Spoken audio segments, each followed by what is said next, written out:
मंच पर आसीन आदरणीय सिद्धेश पांडे जी, आदरणीय दिनेश पाठक जी, अभी जिनका वक्तव्य हुआ चितरंजन मिश्र जी, और इस सत्र की अध्यक्षता कर रहे थे अनंत मिश्र जी, उनका वक्तव्य हुआ, साथ साथ बीपी सिंह जी और अवधेश शुक्ल जी, सामने उपस्थित आदरणीय अवधेश प्रधान जी, सुरेंद्र प्रताप जी, मैडम शशिकला जी और आप सब उपस्थित विद्वज्जन और साथियों, विशेष रूप से मैं दयानंद मिश्र जी का आभार प्रकट करता हूं कि आज के इस कार्यक्रम में उन्होंने मुझे आमंत्रित किया और महत्वपूर्ण बातें सुनने को मिली। और मैं जिस विषय पे आपसे थोड़ी देर चर्चा करूंगा, क्योंकि कई और साथी मित्रों को सुनना है, तो मैं बहुत देर नहीं बोलूंगा, 10 से 15 मिनट में अपनी बातें रखूंगा।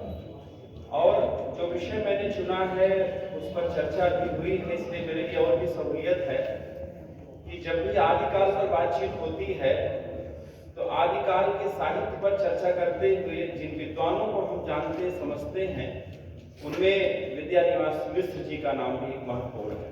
उन्हीं की स्मृति में यह कार्यक्रम हो रहा है, मैं उनकी स्मृति को नमन करता हूँ और अपनी बात इस तरह से शुरू करता हूँ कि हिंदी साहित्य में आदिकाल पर जब भी बातचीत होती है या पढ़ा, जो भी इतिहासकारों को पढ़ा, आलोचकों को पढ़ा, तो बार बार ये महसूस होता है कि वो किस तरह से विस्तार उस कालखंड का है, साहित्य का वैविध्य उसमें कितना ज्यादा है।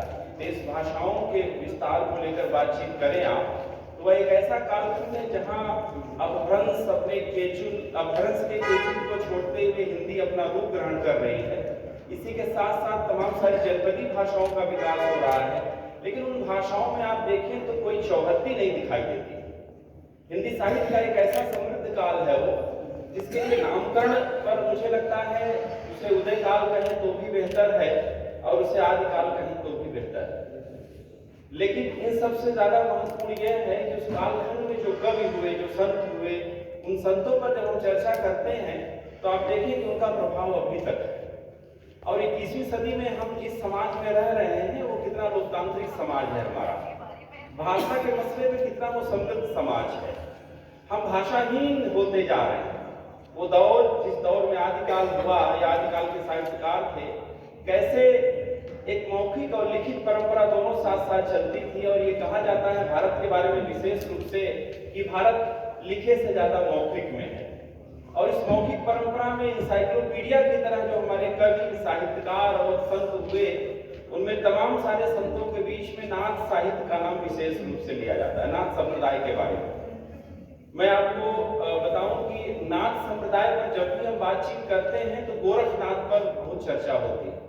और गोरखनाथ के बारे में हम जानते हैं, काफी पढ़ा है हमने, लेकिन जितना पढ़ा है उतना ही भ्रम की भी स्थिति है, क्योंकि इन साहित्य का इन संतों के बारे में, खासकर नाथ संप्रदाय या उस युग के जो संत, जो कवि हैं, जिसमें सिद्ध कविता है, जैन कविता है, रासो साहित्य है, खुसरो हैं, विद्यापति हैं, और आप देखिए कितना विविधताओं से भरा हुआ वो कालखंड है। और उस विविधताओं के बीच में जो साहित्य की धारा है उसका विकास किस तरह से होता है। मैं बात थोड़ा सा नाथ साहित्य पर करना चाहता हूं आपसे। नाथ साहित्य पर जब भी बातचीत होती है तो चूंकि विषय मैंने इतिहास लेखन पर लिया है, तो इतिहास पर आप पढ़ें तो आपके सामने ये दिखाई देगा कि आचार्य रामचंद्र शुक्ल के इतिहास लेखन के पहले हिंदी साहित्य में जो औपनिवेशिक इतिहास लेखन हुआ, उस औपनिवेशिक इतिहास लेखन ने भक्ति काल को ज्यादा केंद्रित किया, क्योंकि उसके पास भाषा की ऐसी समझ नहीं थी कि वो आदिकाल को समझ पाए, आदिकाल के उस देश भाषा साहित्य को समझ पाए। इसलिए छूते हुए वो सीधे भक्ति काल पर आते हैं। आप जानते हैं ग्रियर्सन ने जो काम किया था, ग्रियर्सन ने तुलसी युग रखा भक्ति काल का नाम, और तुलसी को केंद्रित करके उसने अपना इतिहास लेखन किया, महत्वपूर्ण इतिहास लेखन, the modern vernacular literature of northern Hindustan. लेकिन इसके बाद के दौर में अगर आप देखें तो आचार्य रामचंद्र शुक्ल ने जो काम किया, या नागरिक जानी सभा से जो इतिहास लेखन की का विकास हुआ पूरा, उसमें भी आदिकाल को लेकर जो काम हुआ वो बहुत महत्वपूर्ण नहीं रहा उस तरह से। आदिकाल पर बातचीत करते हुए जो हमारा बीएचयू स्कूल है, जिसे हम लोग कहते हैं, उसमें आचार्य हजारी प्रसाद द्विवेदी ने विस्तार से काम किया। और आचार्य हजारी प्रसाद द्विवेदी के साथ या उससे थोड़ा पहले ही आप बातचीत करें पीताम्बर दत्त बड़थवाल का, ये दो बड़े स्कॉलर्स थे थे जिन्होंने नाथ साहित्य पर काम किया, गौरववाणी का संपादन किया और इतिहास लेखन भी किया। इतिहास की प्रविधियों पर जब आप बातचीत करते हैं तो दो तरह की बातचीत कर सकते हैं। जब हम आलोचना और इतिहास पर बात करते हैं तो आप देखिए कि एक बड़ी खास बात जिस पर चित्तरंजन जी भी कह रहे थे, इशारा कर रहे थे, या अनंत मिश्र जी भी, कि इतिहास लिखना उतना महत्वपूर्ण नहीं होता। महत्वपूर्ण यह है जब हम साहित्य का इतिहास लिखते हैं या साहित्य की आलोचना की बात करते हैं तो उसमें पाठ संपादन एक महत्वपूर्ण चीज है, क्योंकि कौन सा पाठ सटीक है और कौन सा पाठ सटीक नहीं है, इसके बिना आप इतिहास नहीं लिख सकते। और इसका काम करने वालों में जब आप बातचीत करें तो बनारस की परंपरा बड़ी समृद्ध रही है। इसी बनारस से जो मैंने बताया आपको, पीताम्बर दत्त बड़तवाल का नाम आप लीजिए, जो यहाँ के पहले डीलिट थे बीएचयू के हमारे, जिन्होंने साहित्य में डीलिट की बात की थी, और इसके साथ साथ आचार्य हजारी प्रसाद द्विवेदी। आचार्य हजारी प्रसाद द्विवेदी को अक्सर आचार्य शुक्ल के समानांतर रख के उसी परंपरा के आलोचक के रूप में याद किया जाता है। मुझे लगता है उससे ज्यादा महत्वपूर्ण है कि आचार्य शुक्ल ने जो एक परंपरा बनाई भक्ति काल की, उसके समानांतर आदिकाल पर जो द्विवेदी जी ने काम किया, उसे देखना और परखना चाहिए। नाथ साहित्य पर जब हम बातचीत करते हैं तो नाथ साहित्य में जो नवनाथों की चर्चा की जाती है, जिसमें बहुत सारे संदर्भों में उसकी चर्चा की जाती है, और उसका विस्तार देखें आप तो लगभग भाषा के स्तर पर, साहित्य के लेखन के स्तर पर जिन संदर्भों की बातचीत हम भक्ति काल में करते हैं, भक्ति आंदोलन में जिस संदर्भों की बात करते हैं, उसकी आधार जमीन बनाने का काम नाथ साहित्य ने किया। सिद्धों की कविता में बातचीत होती है, लेकिन नाथ संप्रदाय जिसे कहा जाता है, उसका जो विस्तार है, उसमें बाकायदा बड़े आलोचकों ने इस पर काम किया है, हिंदी के भी और विदेशी विद्वानों ने भी काम किया है। तो आप पढ़ें कि भक्ति काल को समझने के लिए नाथ संप्रदाय को समझना पड़ेगा आपको। और नाथ संप्रदाय में भी गोरखनाथ की जो बानियां हैं, वो लगभग कबीर के पूर्ववर्ती बानी में अगर आप बातचीत करें तो ऐसा लगता है कि गोरखनाथ की सबदी में या गोरखनाथ की बानी में बाद में उसी के कल्ले फूटते हैं कबीर ज्ञान, उसी का विस्तार होता है, ऐसा आपको दिखाई देगा। मैं कुछ नाम आपके सामने रखता हूँ, गोरखनाथ पर नहीं, इतिहास पर थोड़ी सी चर्चा मैं कर रहा हूँ जो उनपे काम हुआ है। पीताम्बर दत्त बड़तवाल ने गौरववाणी का जो संपादन किया, पाठ संपादन, महत्वपूर्ण पाठ संपादन है जो गौरववाणी का है। उसके साथ आचार्य हजारी प्रसाद द्विवेदी ने नाथ संप्रदाय नामक किताब लिखी। राहुल सांकृत्यायन ने हिंदी काव्यधारा पर काम किया। आप जानते हैं सिद्धों की कविता पर विशेष रूप से उन्होंने काम किया। रांगी राघव ने काम किया गोरखनाथ और उनका युग, ये किताब है। इसके साथ डब्ल्यू ब्रिक्स की किताब है गोरखनाथ एंड कलफटाज योगीज नाम से, ये बड़ी महत्वपूर्ण किताब है, इसे देखना चाहिए। और इसी क्रम में मोहन सिंह की किताब है Gorakhnath and medieval Hindu mysticism, और प्रमोद चंद्र बागची स्टडीज इन तंत्र, और एक महत्वपूर्ण किताब जिसका जिक्र भी किया जा रहा था रिसर्च ओरिएंटेड, वो है दानवेंद्र नाथ उपाध्याय की किताब गोरखनाथ नाथ संप्रदाय के परिप्रेक्ष्य। ये कुछ काम है जो नाथ संप्रदाय पे हुए। इन कामों को अगर आप पढ़ें तो आपको दिखाई देगा कि जो नाथ संप्रदाय की पूरी कविता है, उसकी जो पूरी परंपरा है, उसका जो विकास है, जो आज काल में जिस तरह से दिखाई देता है, जिसके बारे में कई संदर्भों में बातचीत की जाती है। लेकिन एक खास बात यह है कि जैसे ही हम सिद्ध कविता पर बात करते हैं, 84 सिद्धों की बात करते हैं, उनकी कविता में जो प्रतिरोध की चेतना है, जो जातिवाद के खंडन की जो चेतना है, लेकिन जीवन का जो संदर्भ आता है, जीवन का जो व्यापक संदर्भ आता है, जीवन में जो योग का संदर्भ आता है, संयम का जो संदर्भ आता है, जीवन में लोग आपसी सामंजस्य का जो संदर्भ आता है, उसके बारे में अगर बातचीत करें तो नाथ साहित्य में लगभग वो आपको दिखाई देता है। क्योंकि राहुल सांकृत्यायन ने ये कहने की कोशिश की है अपने हिंदी काव्यधारा में कि सिद्ध कविता का विकास ही नाथ कविता में होता है, क्योंकि वो सिद्ध कविता को बहुत महत्वपूर्ण मानते थे। लेकिन बाद के आलोचकों ने और इतिहासकारों ने लगभग इस बात को नकारा है कि सिद्ध कविता का तेवर अलग है और नाथ कविता का अलग है। नाथ कविता के साहित्य, नाथ संप्रदाय के साहित्य में अगर आप पढ़ें तो आपको दिखाई देगा कि उनकी कविता में या उनके जीवन में जिस तरह से शुचिता संयम के बारे में बातचीत की जा रही है, लेकिन ऐसे शुचिता संयम के बारे में भी बातचीत नहीं की जा रही है जो लोगों से बातचीत न कर सके। आप देखिए वो किस तरह से विस्तार उनका दिखाई देता है। मैं आपके सामने एक कोट पढ़ना चाहता हूं कि गोरखनाथ की उपस्थिति अपने समय में किसी नायक की तरह थी।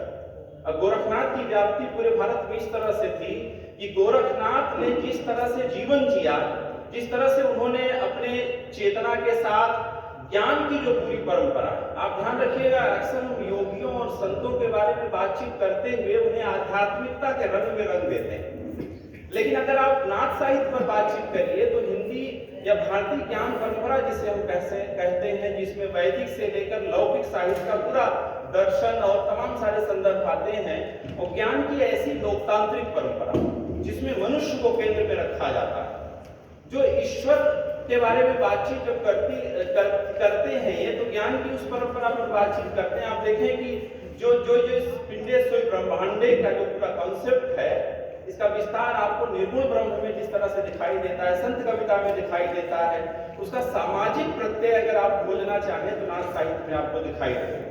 और इस नाथ साहित्य के बारे में जिसमें विशिष्ट एकेश्वरवाद जैसी संकल्पना, जिसमें इरफान हबीब से लेकर तमाम सारे इतिहासकारों ने काम किया है, उसका संकेत अगर आप देखें तो नाथ साहित्य में गोरखनाथ की वाणियों में आपको दिखाई देता है। गोरखनाथ जब इन सारी संदर्भों में बातचीत करते हैं तो दो संदर्भ आपके सामने आते हैं।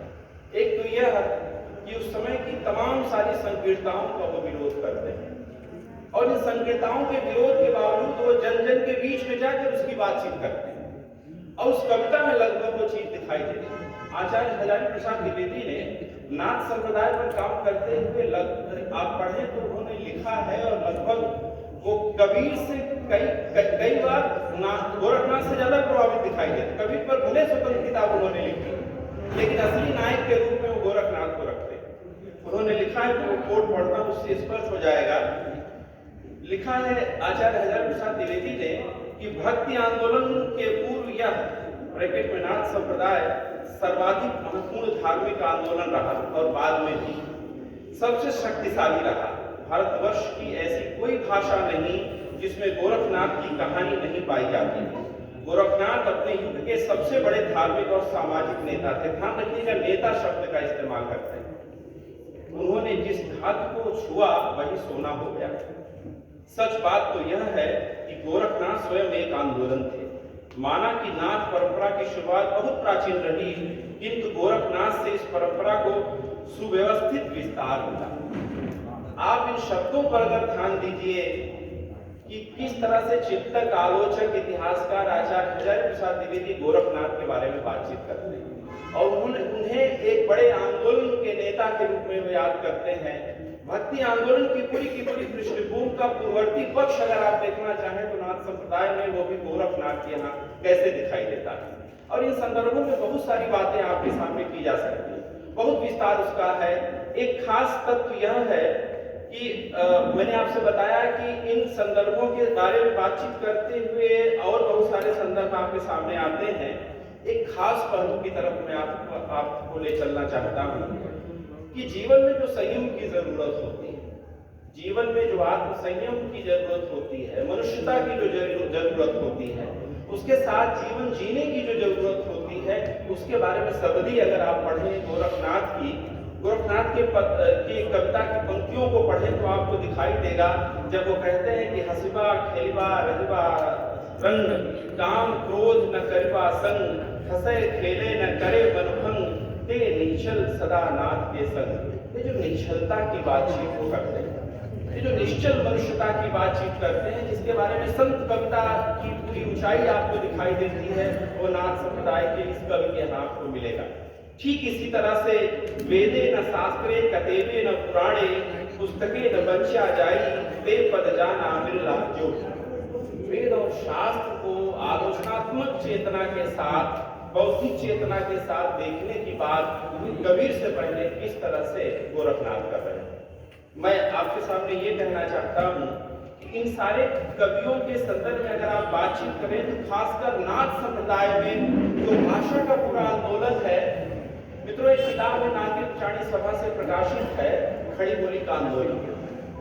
खड़ी बोली कविता के बारे में अगर आप बातचीत करें तो लगभग सिद्धिकंठ मिश्र नाम के बड़े विद्वान रहे हैं। उन्होंने बनारस हिंदू विश्वविद्यालय से रिसर्च किया था और काशी नागरिक चाणी सभा से वो किताब प्रकाशित है।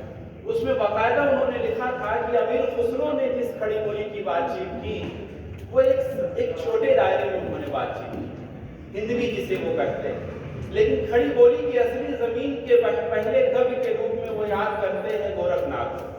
और गोरखनाथ की कविता का विस्तार इस तरह से खड़ी बोली के साथ बताते हैं, उसके शब्दों को लेकर वो बातचीत करते हैं और बहुत सारे उदाहरणों से बातचीत करते हैं। यहाँ अवकाश नहीं है मैं उसकी बातचीत करूँ, लेकिन शब्द की गरिमा के बारे में, उसके संदर्भ के बारे में बातचीत करें तो आपको दिखाई देगा। जब लिखते हैं गोरखनाथ कि सबदई ताला सबदई ऊंची सबदई सबद जगाया, सबदई सबद सुपर्चा हुआ, सबदई सबद समाया।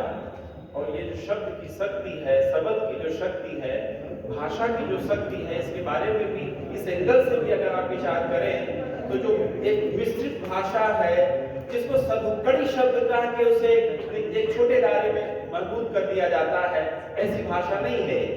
उसका एक विस्तार दिखाई देता है। इन सारे संदर्भों के बारे में अगर आप बात करें तो ज्ञान की परंपरा, साहित्य के वैविध्य की परंपरा के बारे में बातचीत करें, उसके पूरे विस्तार के बारे में चर्चा करें तो आपको दिखाई देगा कि जो नाथ संप्रदाय है, नाथ संप्रदाय का जो साहित्य है वो बड़े काम का है, बहुत महत्वपूर्ण है। मैं अपनी बात समाप्त करता हूँ, चूंकि समय बहुत कम है। निष्कर्ष में एक बात करके अपनी बात समाप्त करता हूँ, और इसमें मैं रांगे राघव के स्कोर को आपके सामने पढ़ रहा हूँ, जिसमें उन्होंने लिखा है बहुत विस्तार के साथ गोरखनाथ और उनका युग जो उनकी रचना है, इसमें भाषा के बारे में संकेत उन्होंने किया है। और उन्होंने लिखा है कि गोरखनाथ की भाषा अन्य सिद्ध कवियों जैसी उनकी भाषा नहीं है। संस्कृत का प्रयोग अपने भ्रष्ट रूप में भी है, ध्यान रखिएगा, संस्कृत का शुद्ध नहीं भ्रष्ट रूप भी है। अनेक बोलियों का उसमें पुट मिश्रित है, कहीं उर्दू कहीं फारसी के भ्रष्ट रूप भी मिलते हैं, और भाषा सदुक्कड़ी है। ऐसा लिखा है गोरखनाथ जी के बारे में, उनकी कविता के बारे में रांगे राघव। इसमें जो खास पहलू है आप देखें कि भाषा बिना भ्रष्ट हुए, अपभ्रंश जिसे हम अपभ्रष्ट भी कहते हैं, वह विकसित नहीं होती।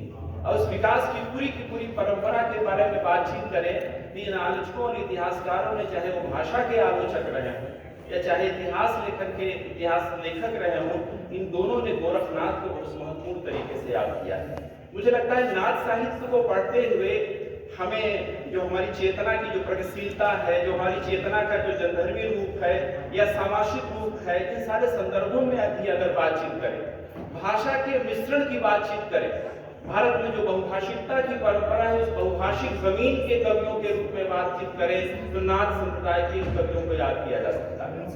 आलोचना और इतिहास लेखन की उस जमीन के बारे में तमाम सारे आलोचकों ने जो काम किया है, साथियों, हम जिस समय में हैं, हमारे विश्वविद्यालयों में कविता पढ़ाने के लिए आदिकालीन कविता पढ़ाने वाले बहुत कम हैं, अपभ्रंश साहित्य समझने वाले बहुत कम हैं।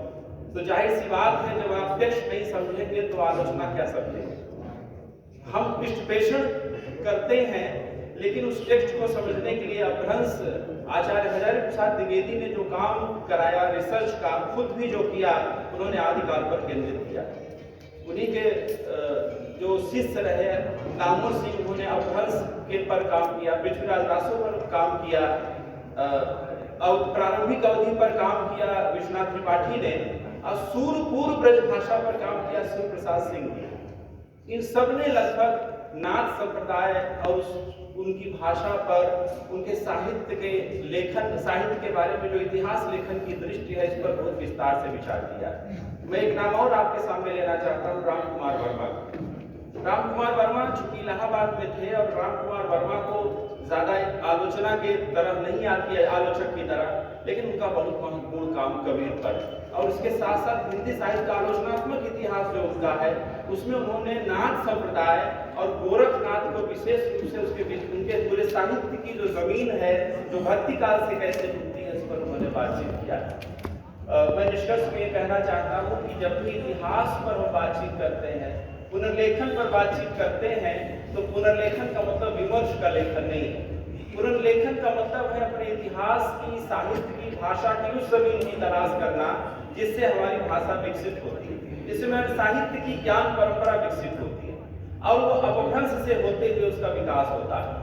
और उस दौर के बारे में जब आप बातचीत करेंगे तो आपको लगेगा कि हिंदी भाषा की जमीन कितनी समृद्ध रही है, हिंदी साहित्य और उसकी भाषा की विविधता की जमीन कितनी समृद्ध रही है। हम बहुत सारी चेतना की बात करते हैं, प्रतिरोध की बात करते हैं, लेकिन प्रतिरोध करना महत्वपूर्ण नहीं है, जीवन से रस निकालना महत्वपूर्ण है। जीवन की विडंबनाओं के बीच में जीने की कला बहुत महत्वपूर्ण है, जो इन संत कवियों में, खासकर नाथ समुदाय के कवियों में विशेष रूप से आपको दिखाई देता है, जो किस तरह से उस पाखंड का विरोध करते हैं, उस जातीय संकीर्णता का विरोध करते हैं और शास्त्र की संकीर्णता का विरोध करते हैं और भाषा की उस रवानी की बातचीत करते हैं जिसमें भाषा बोल चाल के निकट आती है, जिसमें हम बोल कर चीजों को समझ पाते हैं। आज बस इतना ही, शुक्रिया।